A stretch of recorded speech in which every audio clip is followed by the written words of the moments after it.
chùm riệp xua nè cru nè cru nè cru nâng mật phẹ tầng ọc nè nâng mật phẹ tầng ọc nè ông lao này sọc con nhà ông đang có ta cái hào lần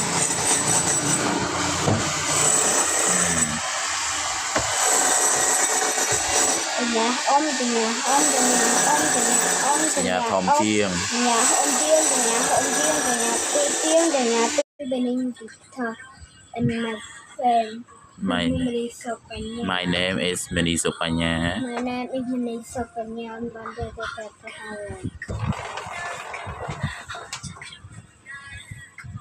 Yeah. Please continue.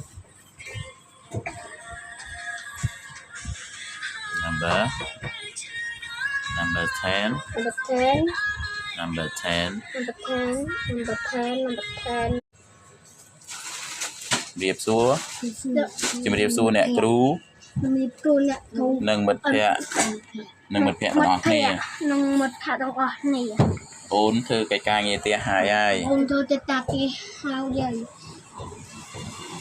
chặt đá tia cho xe mê đi nuôi vẽ bài tòng cỏ to ế té cỏ ua cua ngó tù ế té hello teacher and my friend my name is Mini Sopanya.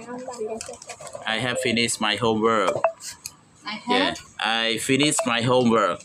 Okay, repeat after me. I finished my homework. Okay, let's read the what is this the letter riệp xua nè cru mà nâng mật phẹ nâng mật phẹ tầng ọc nè ông văn thôi chặt chặt cái hào này nghe lừa gọi ba đi mới mà là an chặt chặt tia có xe mẹ ngồi vẽ bài tròn soi cái tia my friend ông mình đi sọc vào nhà ông bắt thơ chặt chặt cái hào này